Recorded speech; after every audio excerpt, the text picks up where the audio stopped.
Hey everybody, hope you guys doing alright. So,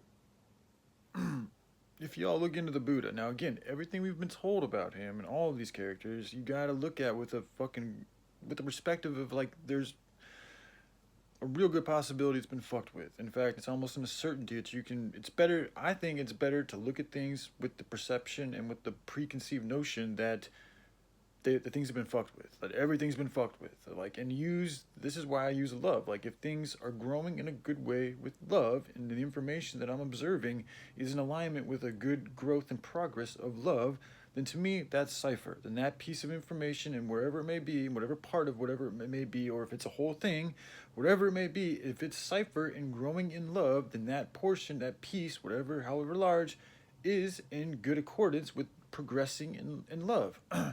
To me, it's relatively simple. I can see things fucking, and momentarily I'll know like kind of where they're at. It can take a while to develop that perception, and that's what the project, speaking about the children, the planet, the problems, all of that. Like, paying attention to that stuff will help develop that perception. This is why the project, the movement, what it's all about, the main MO is about that. And just by being a part of it, you will, yourselves literally, and you, by observing and learning and sharing and all this and experiencing and being involved, will learn and grow in that way. But this is also why, like, right now, what we can do and what a lot of these influencers, if they really wanted to help out humanity in a good way, if that's truly their intent to be successful and to win this battle against evil, one of the best things they can do is to encourage people to create good things, to continue to practice and to perfect and to progress. When I say perfect, that word, working towards perfection, their creative abilities, sharing love, doing things from the heart rather than from a lust for money. Doing like pushing lust out of your life completely is one of the best things that you can do. And unfortunately, a lot of people are greedy here in America. I mean, it's capitalism, of course. Like, it's not. It's been by design. Like, that they want us greedy. Like, you guys think about that too. There's a force that wants you guys to be as greedy as possible, because again, as it has been said through different sources, it is the love of money that is the root and cause of all evil. It's not money, it's the love of money, the love of material, the love of riches, of indulgence, of more, of acquiring things, of thinking you own things when you don't own a fucking thing. Except maybe your soul, which even that, I don't know if you can really say you own, because you didn't create it. Or did you? And if you did, then that means, what is everything else but extensions of yourself? And if that's true, then what are you doing leaving portions of yourself, starving kids in Africa, starving to death? But anyway, that's another thing for y'all to think about if you want to. What I really wanted to come on here with this video is to say, just for hope. Like, this is a fucked up situation that we're all in right now. However, it is also an opportunity. I mean, it is. I mean, I say however, but there's a lot of growth to be had. And I find, like, as soon as I embrace the situation I'm in and I just work towards changing it towards good, good things start to happen in my life. No matter who I'm with or whatever the fuck's going on, as long as I maintain that good diligence and duty to helping out goodness in all ways that I can and spending whatever free time I have to devote it towards good, the better I feel. And a lot of the reason it's sad, and I really, my heart is really going out to the people that don't have an abundance, that have to work these 9 to 5 jobs. I mean, they really don't even have to, but because we don't live in a society that teaches people how to live off the land, and in fact demonizes and tortures and displaces people that want to live by the land, it's very hard to. And that's also by design, because if you're living by the land, then you're going to be in harmony with nature, which is going to be a higher vibration, which is going to push them the fuck away. Literally, more people living like that is literally a threat to their power over this fucking planet. That's how serious it is.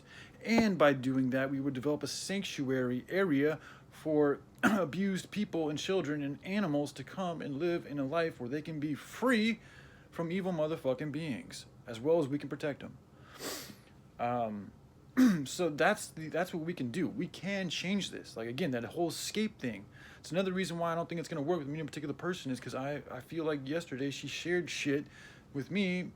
I'm sorry that shit came out the way it came out, but to me, I feel like it's kind of shit, because she's choosing the side of wanting to escape the Matrix rather than change the Matrix. Whereas I am very adamant about wanting to change the Matrix, and so it's just another thing where we're conflicting on. So it's like, but that's not what I want. Like, I've worked so hard on this, and it's literally the fate of humanity I feel lies on my shoulders. It's just how I feel, okay? You guys might feel that. I hope more people feel that way, because we need as many people working on this as we can get. But I don't see anybody else doing it like me, okay? Or even speaking about it with the effort that I have. That if they've got their own thing going on, good for them. I'd love to see more people doing this, because it would help inspire me. Because right now I feel surrounded by a bunch of people that don't really give a fuck about much but themselves, which is really sad, and it's disheartening, and it makes me not want to continue on with the project, because it's like, what the fuck am I saving here? A bunch of selfish creatures? But that's not true at all either. That's just me paying attention to the majority of shit I see, which is on YouTube, which has to do with people that have developed a large platform for themselves based on them largely, mainly talking about shit that they know is going to be popular, because they see what the popular patterns are, and they speak about the things that are popular because they want to be popular. They've chosen to be popular and successful over speaking from the heart. And unfortunately, that's largely what social media has turned into. And this is why almost as soon as I fucking jump into that world, I get a distasteful taste in my mouth, because it's so much about greed and selfishness and just greed, going after that fucking that lower vibrational indulgence rather than things from the heart. So, and because we've all become so fucking hypnotized by it, and, we fall along with that, and human beings have a very we have a tendency to follow the herd, and if the herd's going towards the selfishness, then that's where the majority of humanity is going to go. This is why people like myself, who choose to speak in a different way, to try to open up an opportunity that allows people to live a different way, are rare and also extremely valuable, because it is so hard for humans to because you have to ostracize yourself. You really have to push everything out of your life. I mean, essentially, because it's going to be conflict. Like, that's what it was for me and my friends for a large time, is a lot of fights, a lot of back and forth arguments about how I'm wrong and they're right, and you can't do it this way, and I just kept on doing what was right, even though I always wanted, because I knew a team was necessary to make this thing work the way it needs to work, in the way that I really want, which is a community. So it's like, I know I need a team, so I'm going to try to do whatever I can to make that team work together as a team, while also standing true in what truth I know to be real. But in doing so, there was conflict, because my team members didn't agree with me on the same things, and they thought they knew what the fuck they were doing. And I was the type of dude that was like, okay, well, the main MO of the movement is to go along with the flow and to work together, so I'm going to sacrifice my ego and allow you guys to lead, because I feel like that's just the flow of how things work well as a group together. Somebody's got to let one dude fucking take the lead, and then people follow behind him. And if he's a good leader, he's going to lead you guys in a good way. Unfortunately, I haven't had the best leaders, and so shit has not been led in a good way. But the good thing about all that is I've learned a lot about leading, about teamwork, about working with people, about standing up for the truth, about what can corrupt a fucking partnership in a team. I know, because I've been through it, and I've experienced, and I've witnessed, and I've talked with people that have been through this shit and done this shit, and I myself have too. So I know what to look out for and what to help fucking perpetuate. Sorry, I get a little heated here, but yeah, so I think that's good. All right, I love you guys. I'll take care. Bye.